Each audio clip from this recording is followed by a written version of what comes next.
ప్రభుత్వ పాఠశాలల్లో నాడు నేడు పనుల కింద చేపట్టిన వంటగది మరుగుదొడ్ల పనులను సకాలంలో పూర్తి చేయాలని జిల్లా కలెక్టర్ షాన్ మోహన్ సగిలి అధికారులను ఆదేశించారు. కలెక్టరేట్లో జిల్లా కలెక్టర్ షాన్ మోహన్ జిల్లా విద్యాశాఖకు సంబంధించి నాడు నేడు పనులలో భాగంగా రెండో దశలో చేపట్టిన నిర్మాణ పనుల పురోగతి, ఎన్రోల్మెంట్, కేజీబీవీ అంబేద్కర్ జ్యోతిరావు పూలే గిరిజన ఆశ్రమ గురుకుల పాఠశాలలో అడ్మిషన్లు, విద్యార్థులకు నోట్బుక్స్ కిట్లు పంపిణీ, విద్యార్థుల సంఖ్య, ఆరోగ్య పరీక్షలు వంటి అంశాలపై జిల్లా కలెక్టర్ విద్యా సర్వశిక్ష అభియాన్, వివిధ నిర్మాణ పనులు, ఎగ్జిక్యూటివ్ ఏజెన్సీలు, పంచాయతీరాజ్, ఏపీఈడబ్ల్యూఐడిసి, పబ్లిక్ హెల్త్ ఇంజనీరింగ్ అధికారులు, అన్ని మండలాల ఎంఈఓలతో సమీక్షించారు. ఈ సందర్భంగా ఆయన మాట్లాడుతూ కాకినాడ జిల్లాలో నాడు నేడు పనులు రెండో దశ కింద పాఠశాలలో మరుగుదొడ్లకు డోర్స్ ఏర్పాటు, వంటగది నిర్మాణ పనులపై క్షేత్రస్థాయి విద్యాధికారులు ప్రత్యేక దృష్టి పెట్టి సకాలంలో పూర్తి చేయాలని అన్నారు.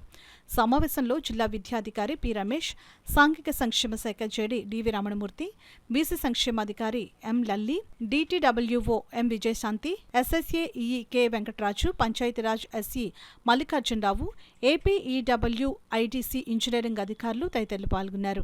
ఒక కార్డు ఇచ్చి ఆ కార్డులో వాళ్ళు ఎప్పుడు రెసిడెన్షియల్ స్కూల్స్ అయితే ఎప్పుడు ఇంటికి వెళ్తారో అప్పుడు సంతకం పెట్టించుకొని రావడం అండ్ దాంట్లో క్లియర్గా ఇంటికి వెళ్ళే ముందు రెడ్ మార్క్ పెట్టడము, గ్రీన్ మార్క్ పెట్టడం పెట్టి వాళ్ళకి ఎక్స్ప్లెయిన్ చేయడం ఏంటి దాని మీనింగ్ ఏంటి అనేది మన పేరెంట్స్కి రీజన్ చేయడానికి వస్తారు కదా పేరెంట్స్ మళ్ళీ.